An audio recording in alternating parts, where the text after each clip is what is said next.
Hi friends, കുറേ ദിവസമായാലും ഒരു video ഒക്കെ ഇട്ടിട്ട് അപ്പോൾ ഒന്ന് ചാമ്പയ്ക്ക തന്നെ ഒരു വീഡിയോ എടുക്കാമെന്ന് വിചാരിച്ചു. അതിന് തന്നെ ഞാൻ ചെയ്യാനായിട്ട് പോകുന്നത് എന്താണെന്ന് വെച്ചാൽ ചാമ്പക്ക ഒന്ന് ഉപ്പും മുളകൊക്കെ ഇട്ട് തിന്നാൻ വിചാരിച്ചു. അപ്പോൾ അതാണ് ഞങ്ങൾ ചെയ്യാൻ പോകുന്നത്. അപ്പോൾ വീട്ടിലുണ്ടായ ചാമ്പയ്ക്കായിരുന്നു, കുറച്ചധികം ഉണ്ടായിരുന്നു. അപ്പോൾ ഓരോന്നും നല്ലതനുസരിച്ച് സെലക്ട് ചെയ്യുന്നുണ്ട്. ചിലതിൻ്റെ ഇങ്ങനെ പുഴുവൊക്കെ ഉണ്ടായിരുന്നു കേട്ടോ, അപ്പോൾ അതൊക്കെ കളഞ്ഞു. ഗൈസ് ഞാൻ കട്ട് ചെയ്ത് കഴിഞ്ഞു. ഒരു ജസ്റ്റ് ട്രാൻസിഷൻ എടുത്താണ് കേട്ടോ. അപ്പോൾ കട്ട് ചെയ്ത് നമ്മൾ പ്ലേറ്റിലോട്ട് ഇടണേന് കുറേ ഇട്ട് കൊടുക്കുന്നുണ്ട്. അപ്പോൾ ഞാൻ വിചാരിച്ചു ഇത്രയും അധികം ഇനി അരിയുണ്ടാന്ന് വിചാരിച്ചു. നമുക്കിത് നന്നായിട്ട് ജസ്റ്റ് കഴുകിയെടുക്കാം.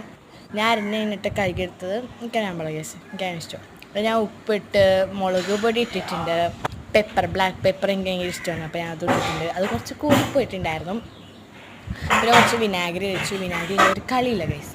അതിന് പിന്നെ ഞാൻ വെള്ളവും കൂടി വെച്ചിട്ടുണ്ടായിരുന്നു, കുറച്ച് വിനാഗിരിയൊക്കെ ഒഴിച്ചല്ലേ. അപ്പോൾ അതുകൊണ്ടാണ്. അപ്പോൾ നമ്മൾ ടേസ്റ്റ് ചെയ്യാൻ വേണ്ടി പോകണം ഗൈസ്. നല്ല എക്സൈറ്റഡ് ആണ് കേട്ടോ.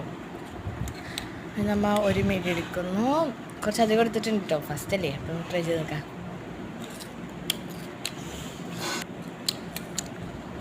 ഗൈസ് അടിപൊളി ടേസ്റ്റ് ഉണ്ടല്ലോ. അടിയിൽ നിർത്താൻ മാത്രമേ ടേസ്റ്റ് അറിയുള്ളൂ, കാരണം അടിയിലാണല്ലോ വിനാഗിരിയൊക്കെ ഉള്ളത്. നല്ല ടേസ്റ്റ് ഉണ്ട്, എനിക്ക് ഭയങ്കര ഇഷ്ടപ്പെട്ടിട്ടുണ്ട് ഗൈസ്. ഞാൻ അത്യാവശ്യം 3 വയറ്റ് ടേസ്റ്റ് നല്ല ടേസ്റ്റ് ആയതുകൊണ്ട് എനിക്ക് 3 എടുക്കേണ്ടത്.